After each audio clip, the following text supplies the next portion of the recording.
എല്ലാ വിദ്യാർത്ഥികൾക്കും പുതിയൊരു വീഡിയോയിലേക്ക് സ്വാഗതം. ഈ വർഷത്തെ പോളിടെക്നിക് ഡിപ്ലോമ കോഴ്സുകളിലേക്കുള്ള പ്രവേശനത്തിന്റെ ഭാഗമായിട്ടുള്ള ലാറ്ററൽ എൻട്രി വിഭാഗത്തിലേക്ക് അപേക്ഷ സമർപ്പിക്കുകയും ലാറ്ററൽ എൻട്രി വിഭാഗത്തിന്റെ റാങ്ക് ലിസ്റ്റിൽ ഉൾപ്പെടുകയും ചെയ്തിട്ടുള്ള വിദ്യാർത്ഥികൾക്ക് കൗൺസിലിംഗിൽ പങ്കെടുക്കുന്നതിനായിട്ട് അവസരം. നിലവിൽ കൗൺസിലിംഗ് രജിസ്ട്രേഷൻ ചെയ്ത വിദ്യാർത്ഥികൾക്ക് മാത്രമാണ് ഈ ഒരു കൗൺസിലിംഗിൽ പങ്കെടുക്കാൻ സാധിക്കുക. കൗൺസിലിംഗിൽ രജിസ്ട്രേഷൻ ചെയ്യാൻ പറ്റാത്ത വിദ്യാർത്ഥികൾക്ക് പങ്കെടുക്കാൻ പറ്റുമോ എന്ന് ചോദിച്ചു കഴിഞ്ഞാൽ ഈ ഒരു കൗൺസിലിംഗിന് ശേഷം സ്പോട്ട് അഡ്മിഷൻ നടക്കുന്നുണ്ട്. അപ്പോൾ അതിൽ നിങ്ങൾക്ക് പങ്കെടുക്കാൻ പറ്റുന്നതായിരിക്കും. അപ്പോൾ വിദ്യാർത്ഥികൾക്ക് എങ്ങനെയാണ് കൗൺസിലിംഗിന്റെ വേക്കൻസിയും ഷെഡ്യൂളും കാര്യങ്ങളൊക്കെ നോക്കുക എന്നുള്ള കാര്യം നമുക്ക് നോക്കാം. ആദ്യം തന്നെ വിദ്യാർത്ഥികൾ polyadmission.org എന്നുള്ള വെബ്സൈറ്റ് ഓപ്പൺ ചെയ്യുക.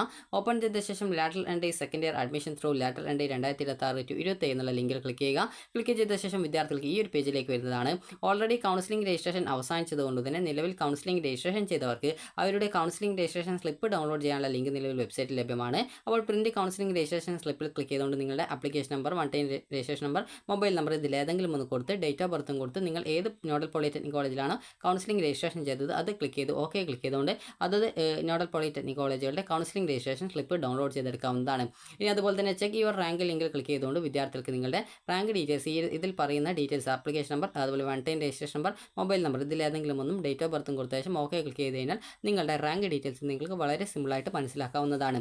അതുപോലെ തന്നെ വേക്കൻസി പൊസിഷൻ അറിയാനായിട്ട് വേക്കൻസി ലിങ്കിൽ ക്ലിക്ക് ചെയ്ത ശേഷം വിദ്യാർത്ഥികൾ ഏത് ജില്ലയിലെ പോളിടെക്നിക് കോളേജുകളിലെ വേക്കൻസിയാണോ അറിയേണ്ടത്, അതായത് ഓരോ ജില്ലയിലെയും എല്ലാ പോളിടെക്നിക് കോളേജിലെയും വേക്കൻസി ഡീറ്റെയിൽസ് മനസ്സിലാക്കാം. അതിനായിട്ട് നിങ്ങൾ ചെയ്യേണ്ടത് നിങ്ങൾ ഏത് ജില്ലയിലാണോ കൗൺസിലിംഗ് രജിസ്ട്രേഷൻ ചെയ്തത് ആ ഒരു ജില്ലകൾ സെലക്ട് ചെയ്യുക. 1 by 1 ആയിട്ട് വേണം ഓരോ ജില്ല സെലക്ട് ചെയ്യാനായിട്ട്. അപ്പോൾ അതിനുശേഷം നിങ്ങൾ ആ ഒരു ജില്ലയിലെ നോഡൽ പോളിടെക്നിക് കോളേജിൽ, അതായത് ആ ഒരു കോളേജിന് കീഴിൽ വരുന്ന ആ ഒരു പോളിടെക്നിക് കോളേജിൽ ഏതൊക്കെയാണെന്ന് നോക്കാം. അപ്പോൾ ഈ ഒരു ലിസ്റ്റ് നോക്കുന്ന സമയത്ത് വിദ്യാർത്ഥികൾ ഇതിൽ പ്രൈവറ്റ് ഉണ്ടാവും, അതുപോലെ തന്നെ അതായത് സെൽഫ് ഫിനാൻസ് ഉണ്ടാവും, ഗവൺമെൻറ് പോളിടെക്നിക് കോളേജ് ഉണ്ടാവും, അതുപോലെ തന്നെ ഒരു IHRD ഉണ്ടാവും, ക്യാപ്പ് കോളേജ് ഉണ്ടാവും, അങ്ങനെ പലതരത്തിലുള്ള കോളേജ് ഉണ്ടാവും. അപ്പോൾ ഞാനിപ്പോൾ തിരുവനന്തപുരത്തെ ആ ഒരു സെൻട്രൽ പോളിടെക്നിക് കോളേജ് തന്നെയാണ് സെലക്ട് ചെയ്യുന്നത്. അപ്പോൾ അത് സെലക്ട് ചെയ്യുന്ന സമയത്ത് ഇവിടെ നിങ്ങൾക്ക് കാണാൻ പറ്റും ഓരോ കോഴ്സുകൾക്കും എത്രത്തോളം വേക്കൻസി ഉണ്ട് എന്നുള്ളത്. ഇത് ജനറൽ വിഭാഗത്തിലുള്ള വേക്കൻസിയാണ്. അതുപോലെ തന്നെ നിങ്ങൾക്ക് ഇതിൽ ഏതെങ്കിലും റിസർവേഷൻസ് ഉണ്ടെങ്കിൽ അതിന് നേരെയുള്ള വേക്കൻസി നിങ്ങൾ നോക്കുക, ഏതൊക്കെ വേക്കൻസിയാണ് ഉള്ളത്, അതുപോലെ ഏത് വിഭാഗത്തിലാണ് സീറ്റ് വേക്കൻസി വരുന്നത് എന്നുള്ളത്. ഇതിൽ CE എന്ന് വെച്ചാൽ സിവിൽ എഞ്ചിനീയറിംഗ് ആണ്, ME എന്ന് വെച്ചാൽ മെക്കാനിക്കൽ എഞ്ചിനീയറിംഗ്, EE എന്ന് വെച്ചാൽ ഇലക്ട്രിക്കൽ എഞ്ചിനീയറിംഗ്, അതുപോലെ തന്നെ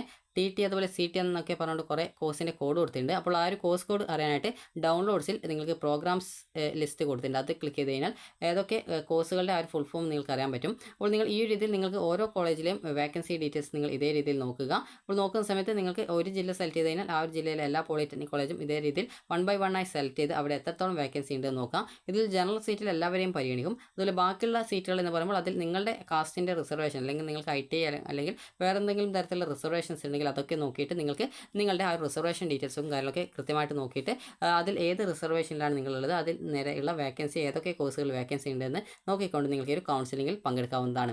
അപ്പോൾ ഈ ഒരു രീതിയിൽ നിങ്ങൾ വേക്കൻസി നോക്കുക. അപ്പോൾ ഈ ഒരു ജില്ല മറ്റൊരു ജില്ലയിൽ അറിയണമെങ്കിൽ മറ്റൊരു ജില്ല സെലക്ട് ചെയ്യുന്നു, ആ ഒരു ജില്ലയിലെ നോഡല്ല ആ ഒരു ജില്ലയിലെ നിങ്ങൾ അഡ്മിഷൻ ആഗ്രഹിക്കുന്ന പോളിടെക്നിക് കോളേജ് സെലക്ട് ചെയ്യുന്നു, എന്നിട്ട് ഓക്കെ ക്ലിക്ക് ചെയ്യുന്നു. അവിടെ ഏതൊക്കെ കോഴ്സുകളാണ് ഉള്ളതെന്ന് കൊടുത്തിട്ടുണ്ടാവും. അതുപോലെ തന്നെ അവിടെ ഓരോ വിഭാഗങ്ങളായിട്ട് എത്രത്തോളം സീറ്റ് വേക്കൻസി ഉണ്ടെന്ന് കൊടുത്തിട്ടുണ്ടാവും. ഇതിൽ നിങ്ങൾക്ക് ജനറൽ വിഭാഗത്തിലെ ആ ഒരു വേക്കൻസിയിലും നിങ്ങളുടെ കാസ്റ്റിൻ്റെയോ അല്ലെങ്കിൽ ITIയുടെയോ യോഗ്യത ഉള്ളവർക്ക് അതുമായി ബന്ധപ്പെട്ടുള്ള ആ ഒരു വേക്കൻസി നോക്കിയിട്ട് നിങ്ങൾക്ക് എത്രത്തോളം വേക്കൻസി ഉണ്ട് എന്നുള്ളത് കൃത്യമായിട്ട് നിങ്ങൾക്ക് മനസ്സിലാക്കാവുന്നതാണ്. ഇനി അടുത്തതായിട്ടുള്ളത് വിദ്യാർത്ഥികൾ ഒരു കൗൺസിലിംഗിൽ പങ്കെടുക്കാനായിട്ട് പോകുന്ന സമയത്ത് ശ്രദ്ധിക്കേണ്ട കാര്യങ്ങൾ നോക്കാം. അതിനു മുമ്പായിട്ട് നിങ്ങൾ ശ്രദ്ധിക്കേണ്ടത് ഇവിടെ വൺ ടൈം രജിസ്ട്രേഷൻ്റെ അവിടെ, അതായത് നിങ്ങൾക്ക് നിലവിൽ കൗൺസിലിംഗ് നടക്കുന്നത് ജൂൺ 16 മുതൽ 19 വരെയാണ്. അപ്പോൾ നിങ്ങൾ ഏതൊക്കെ നോഡൽ പോളിടെക്നിക് കോളേജിൽ കൗൺസിലിംഗ് രജിസ്ട്രേഷൻ ചെയ്തിട്ടുണ്ടോ അതിൻ്റെയൊക്കെ ഷെഡ്യൂൾ നോക്കുക. അപ്പോൾ അവിടെയൊക്കെ എപ്പോഴാണ് നിങ്ങൾക്ക് നിങ്ങളുടെ റാങ്കിലുള്ള വിദ്യാർത്ഥികൾ, നിങ്ങളുടെ റാങ്ക് നോക്കിക്കഴിഞ്ഞാൽ ആ ഒരു റാങ്കിലുള്ള വിദ്യാർത്ഥികൾ ഏത് ടൈമിങ്ങിലാണ് അവിടെ ആ ഒരു ഏത് ദിവസമാണ് പോവേണ്ടത് എന്നുള്ള കാര്യങ്ങളൊക്കെ നോക്കുക. അപ്പോൾ അതെങ്ങനെയാണ് നോക്കുക എന്നുള്ളതുകൂടി നമുക്ക് നോക്കാം. അതുപോലെ തന്നെ ഈ ഒരു കൗൺസിലിംഗ് കഴിഞ്ഞ ശേഷം ബാക്കിയുള്ള സീറ്റ് സ്പോട്ട് അഡ്മിഷൻ മുഖേനയാണ് നികത്തുക. അപ്പോൾ ബാക്കി സീറ്റുകളിലേക്ക് അതത് പോളിടെക്നിക് കോളേജിൽ നേരിട്ടാണ് സ്പോട്ട് അഡ്മിഷൻ നടത്തുക. അപ്പോൾ ആ ഒരു ടൈമിൽ അതുവരെ അപേക്ഷിക്കാത്തവർക്ക് വൺ ടൈം രജിസ്ട്രേഷൻ ലിങ്കും കാര്യങ്ങളൊക്കെ വരും. അപ്പോൾ ആ ഒരു ലിങ്ക് വഴി പുതുതായിട്ട് അപേക്ഷിക്കാനും അതുപോലെ ഓൾറെഡി അപേക്ഷ അലോട്ട്മെൻറ്റ് ഒന്നും കിട്ടാത്തവർക്ക് ആ ഒരു പോളിടെക്നിക് കോളേജുകളിൽ നേരിട്ട് പോയിട്ട് ആ ഒരു സ്പോട്ട് അഡ്മിഷൻ ഡേറ്റുകളിൽ പോയിട്ട് അഡ്മിഷൻ എടുക്കാനായിട്ട് സാധിക്കുന്നതാണ്. ഇനി വിദ്യാർത്ഥികൾക്ക് നമുക്ക് ഷെഡ്യൂൾ നോക്കാം, അതിനുശേഷം ഫീ ഡീറ്റെയിൽസും കാര്യങ്ങളൊക്കെ നമുക്ക് നോക്കാം. അപ്പോൾ നിങ്ങൾ ആദ്യം തന്നെ സ്പോട്ട് അഡ്മിഷൻ ഷെഡ്യൂൾ എന്നുള്ള ലിങ്കിൽ നിങ്ങൾ ക്ലിക്ക് ചെയ്യുക. ക്ലിക്ക് ചെയ്ത ശേഷം വിദ്യാർത്ഥികൾക്ക് ഇവിടെ ഓരോ പോളിടെക്നിക് കോളേജിൻ്റെയും ഷെഡ്യൂൾ ഇതേപോലെ നിങ്ങൾക്ക് കാണാൻ പറ്റും. അപ്പോൾ നിങ്ങൾ ചെയ്യേണ്ട കാര്യം എന്ന് പറയുന്നത് ഓരോ പോളിടെക്നിക് കോളേജിൽ നിങ്ങൾ ഏതൊക്കെ ഏതൊക്കെ ജില്ലകളിലാണോ ഈ ഒരു നോഡൽ പോളിടെക്നിക് കൗൺസിലിംഗിന് രജിസ്ട്രേഷൻ ചെയ്തിട്ടുള്ളത് അതത് പോളിടെക്നിക് കോളേജുകളുടെ ആ ഒരു നേരെയുള്ള ആ ഒരു ഡൗൺലോഡ് സിമ്പിൾ, അതായത് ഇതേപോലെ ഒരു എയറോ സിമ്പിൾ നിങ്ങൾക്ക് കാണാൻ പറ്റും. അതായത് ഇതേപോലെ എയറോ സിമ്പിൾ കാണാൻ പറ്റും. അത് ഡൗൺലോഡ് ആ ഒരു ലിങ്കിൽ ക്ലിക്ക് ചെയ്ത് നിങ്ങളത് ഡൗൺലോഡ് ചെയ്തെടുക്കുക. ഞാൻ ഇപ്പോൾ ഈ ഒരു പോളിടെക്നിക് കോളേജ് എന്ന് പറയുമ്പോൾ കണ്ണൂർ ജില്ലയിലെ നോഡൽ പോളിടെക്നിക് കോളേജാണ്. ഇവിടെ കൃത്യമായിട്ട് കൊടുത്തിട്ടുണ്ട് റാങ്ക് ലിസ്റ്റിൽ ഉൾപ്പെട്ടതും കൗൺസിലിംഗിന് രജിസ്ട്രേഷൻ ചെയ്തിട്ടുള്ളതുമായിട്ടുള്ള വിദ്യാർത്ഥികൾ എല്ലാ ഒറിജിനൽ സർട്ടിഫിക്കറ്റുമായി മതിയായ ഫീസുമായിട്ട് രക്ഷിതാക്കൾ സഹിതം ഹാജരാവേണ്ടതാണെന്നാണ് പറഞ്ഞിട്ടുള്ളത്. അതുപോലെ തന്നെ ഇതിൽ കൗൺസിലിംഗിൻ്റെ ആ ഒരു ടൈമിങ്ങും കാര്യങ്ങളൊക്കെ കൊടുത്ത് നിങ്ങൾ ശ്രദ്ധിക്കുക. അതായത് ഇവിടെ ഈ 17-ാം തീയതിയാണ്, അതായത് നാളെയാണ് കൗൺസിലിംഗ് നടക്കുന്നത്. 8:30 മുതൽ 10 മണി വരെയാണ്. ITI KGCE റാങ്ക് ലിസ്റ്റിൽ ഉൾപ്പെട്ടവർ കൗൺസിലിംഗ് രജിസ്ട്രേഷൻ ചെയ്ത എല്ലാ വിദ്യാർത്ഥികളും, അതായത് ITI KGCE യോഗ്യതയുള്ള വിദ്യാർത്ഥികൾക്ക് നാളെയാണ് അവിടെ കൗൺസിലിംഗ് നടക്കുന്നത്. അതുപോലെ തന്നെ പിന്നീട് 18-ാം തീയതി 8:30 മുതൽ 10 മണി വരെയാണ് +2 അല്ലെങ്കിൽ VHS വിഭാഗത്തിൽ റാങ്ക് ലിസ്റ്റിൽ ഉൾപ്പെട്ട കൗൺസിലിംഗിന് രജിസ്ട്രേഷൻ ചെയ്തിട്ടുള്ള എല്ലാവരും ഹാജരാവേണ്ടത് 18-ാം തീയതിയാണ് കൊടുത്തിട്ടുള്ളത്. അതുപോലെ തന്നെ ഇപ്പോൾ ഒരു എക്സാമ്പിൾ പറയുകയാണെങ്കിൽ ഞാനിപ്പോൾ കണ്ണൂർ ജില്ലയിൽ രജിസ്ട്രേഷൻ ചെയ്തു.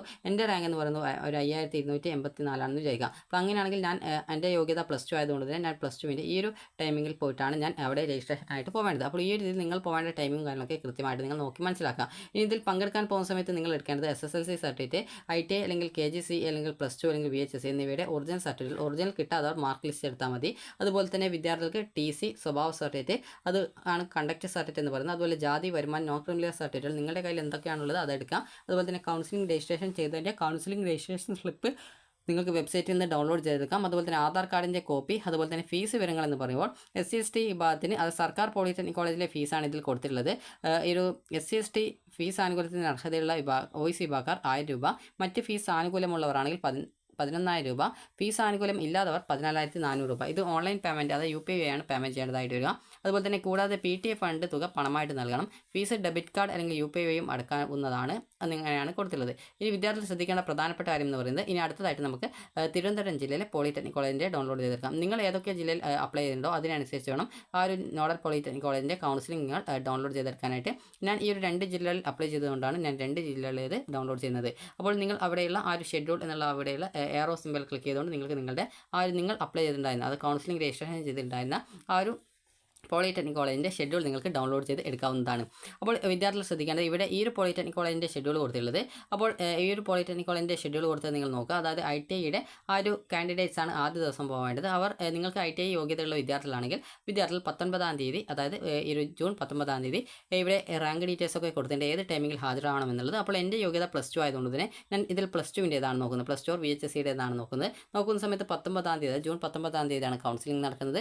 എൻ്റെ റാങ്ക് 5000-ന് മുകളിലായതുകൊണ്ട് തന്നെ ഞാൻ ഏത് ദിവസമാണ് പോകേണ്ടതെന്ന് ചോദിച്ചു കഴിഞ്ഞാൽ, ഇവിടെ എൻ്റെ റാങ്ക് എന്ന് പറയുമ്പോൾ ഇവിടെ 5000-ന് മുകളിലായതുകൊണ്ട് തന്നെ ഇവിടെ 5001 മുതൽ സ്റ്റേറ്റ് റാങ്ക് ഫ്രം 5001 മുതൽ ഓൺവേർഡ്സ് എന്നാണ് കൊടുത്തത്. 5001 മുതൽ ബാക്കിയുള്ള എല്ലാ വിദ്യാർത്ഥികളും എന്നാണ് ഉദ്ദേശിച്ചത്. അപ്പോൾ എൻ്റെ റാങ്ക് 5000 സംതിങ് ആയതുകൊണ്ട് തന്നെ ഞാൻ ഇവിടെ 19-ാം തീയതി ഉച്ചയ്ക്ക് ശേഷം 3:30-നേക്കാണ് ആ ഒരു നടക്കുന്ന ആ ഒരു രജിസ്ട്രേഷനിലാണ് ഞാൻ രജിസ്ട്രേഷൻ ചെയ്യുന്നത്. അപ്പോൾ ഈ രീതിയിൽ നിങ്ങൾ കൃത്യമായിട്ട് നിങ്ങൾ ഏത് ടൈമിങ്ങിലാണ് നിങ്ങളുടെ റാങ്ക് നോക്കിയിട്ട് നിങ്ങൾ റാങ്ക് അനുസരിച്ച് നിങ്ങൾ ഏത് ടൈമിങ്ങിലാണോ കൗൺസിലിംഗിൽ പങ്കെടുക്കേണ്ടത് എന്നുള്ളത് വളരെ സിമ്പിളായിട്ട് ഏത് ദിവസമാണ് ഏത് ടൈമിങ്ങിലാണ് നിങ്ങൾ പങ്കെടുക്കുന്നത് കൃത്യമായിട്ട് മനസ്സിലാക്കാം. ഇനി അതുപോലെ തന്നെ ഈ ഒരു ഇതിൽ പങ്കെടുക്കുന്നവർ എല്ലാ സർട്ടിഫിക്കറ്റുകളുടെയും ഒറിജിനൽ ഹാജരാക്കണമെന്നാണ് പറഞ്ഞിട്ടുള്ളതെങ്കിലും നിങ്ങളുടെ കയ്യിൽ ഒറിജിനൽ കിട്ടാത്ത ഡോക്യുമെൻറ്റുകളൊക്കെ നിങ്ങൾക്ക് പ്രിൻറ്റോ മറ്റോ എടുത്തിട്ട് പോകാവുന്നതാണ്.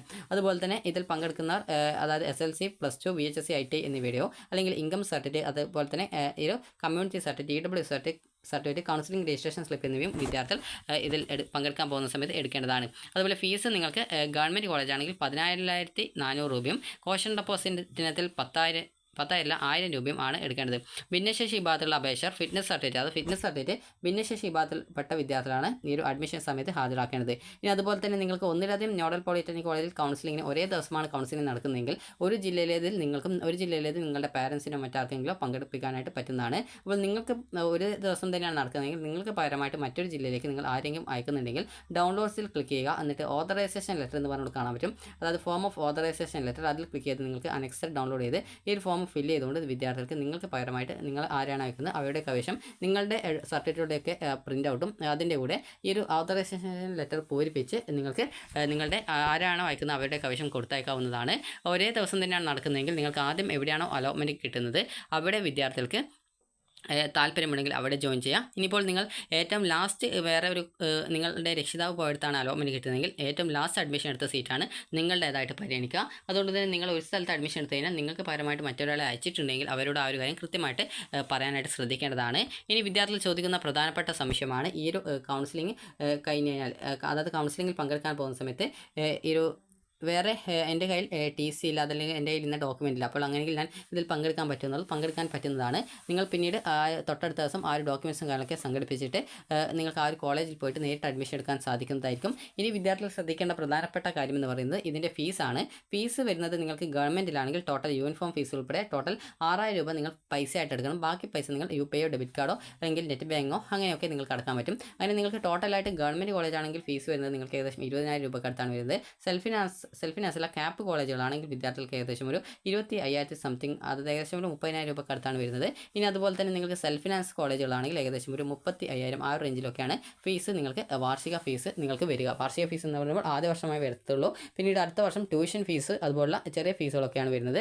നിങ്ങൾക്ക് ക്യാപ്പ് സെൽഫ് ഫിനാൻസ് കോളേജൊക്കെയാണ് കിട്ടുന്നതെങ്കിൽ ഫീസ് കൂടുതലായിരിക്കും. അതുപോലെ തന്നെ എയ്ഡഡ് ഗവൺമെൻറ് കോളേജുകളിലാണ്, പോളിടെക്നിക് കോളേജിലാണ് കിട്ടുന്നതെങ്കിൽ ഫീസ് കുറവായിരിക്കും. അപ്പോൾ നിങ്ങൾക്ക് ഇതിൽ പങ്കെടുത്ത് നിങ്ങൾക്ക് അഡ്മിഷൻ കിട്ടുമോ ഇല്ലയോ എന്ന കാര്യം നിങ്ങൾക്ക് നോക്കാവുന്നതാണ്. അപ്പോൾ നിങ്ങൾക്ക് ഈ ഒരു വീഡിയോ ഉപകാരപ്രദമായിട്ടുണ്ടെന്ന് കരുതുന്നു. അപ്പോൾ നിങ്ങൾക്ക് ഏത് ദിവസമാണ് കൗൺസിലിംഗ് ഉള്ളത് അതിനനുസരിച്ച് പോയിട്ട് നിങ്ങൾ പങ്കെടുക്കാം. അതുപോലെ ഇതിനുശേഷം സീറ്റ് വേക്കൻസി ഉണ്ടാകുന്ന സാഹചര്യത്തിൽ സ്പോട്ട് അഡ്മിഷൻ നടത്തും. അപ്പോൾ ആ ഒരു ടൈമിൽ ഇതുവരെ അപേക്ഷിക്കാത്തവർക്ക് അപേക്ഷിക്കാനും ഓൾറെഡി അപേക്ഷിച്ച അലോട്ട്മെൻ്റ് ഒന്നും കിട്ടാത്തവർക്ക് ഇതിൽ പങ്കെടുക്കാനും, അതായത് സ്പോട്ട് അഡ്മിഷൻ എന്ന് പറയുമ്പോൾ നേരിട്ട് നടത്തുന്ന സ്പോട്ട് അഡ്മിഷനാണ്. ഇനി ഇതിൽ പങ്കെടുക്കാൻ പോകുമ്പോൾ നിങ്ങൾ എന്താണ് ചെയ്യേണ്ടതെന്ന് ചോദിച്ചാൽ നിങ്ങൾ എല്ലാ ഡോക്യുമെൻസും കാര്യങ്ങളൊക്കെ എടുത്തുകൊണ്ട് ഈ ഒരു കൗൺസിലിംഗിൽ പങ്കെടുക്കാൻ പോവുക. പോയി കഴിഞ്ഞാൽ നിങ്ങളോട് നിങ്ങളുടെ പേരും കാര്യങ്ങളൊക്കെ രജിസ്ട്രേഷൻ ചെയ്യാനായിട്ട് പറയും. അപ്പോൾ ആ ഒരു ടൈമിൽ നിങ്ങൾ പോയിട്ട് നിങ്ങളുടെ പേരും കാര്യങ്ങളൊക്കെ രജിസ്ട്രേഷൻ ചെയ്യുക. അപ്പോൾ നിങ്ങളുടെ റാങ്കിൻ്റെ അടിസ്ഥാനത്തിൽ നിങ്ങൾ ആ ഒരു ലിസ്റ്റിൻ്റെ അടിസ്ഥാനത്തിൽ നിങ്ങളെ വിളിക്കുന്ന സമയത്ത് നിങ്ങൾക്ക് താല്പര്യമുള്ള കോഴ്സിലൊക്കെ വേക്കൻസി ഉണ്ട്. അപ്പോൾ നിങ്ങൾ എവിടെയാണ് ജോയിൻ ചെയ്യുന്നതെന്ന് ചോദിക്കും. അപ്പോൾ നിങ്ങൾക്ക് താല്പര്യമുള്ള കോഴ്സ് ഉണ്ടെങ്കിൽ നിങ്ങൾക്ക് ജോയിൻ ചെയ്യാം. എന്നിട്ട് ഫീസും കാര്യങ്ങളൊക്കെ അടിച്ചുകൊണ്ട് നിങ്ങൾക്ക് അഡ്മിഷൻ എടുക്കാവുന്നതാണ്. ഇതിൽ ടെമ്പററി അഡ്മിഷൻ ഉണ്ടോ എന്നുള്ള കാര്യത്തിൽ ഡൗട്ടാണ്. അതുകൊണ്ട് തന്നെ അത് നിങ്ങൾ ഇതിൽ പങ്കെടുക്കുന്ന സമയത്ത് തന്നെ കൃത്യമായിട്ട് ചോദിച്ച് മനസ്സിലാക്കാം. അതുപോലെ മറ്റ് കോഴ്സുകളിലേക്ക് അലോട്ട്മെൻറ്റ് കിട്ടിയാൽ മാറാൻ പറ്റുമോ എന്നുള്ള കാര്യം കൂടി കൃത്യമായിട്ട് നിങ്ങൾക്ക് നിങ്ങൾ അഡ്മിഷൻ എടുക്കുന്ന സമയത്ത് തന്നെ ചോദിച്ച് മനസ്സിലാക്കേണ്ടതാണ്. അപ്പോൾ നിങ്ങൾക്ക് ഈ ഒരു വീഡിയോ ഉപകാരപ്രദമായിട്ടുണ്ടെങ്കിൽ ലൈക്ക് ചെയ്യുക, ഷെയർ ചെയ്യുക. Thank you for watching.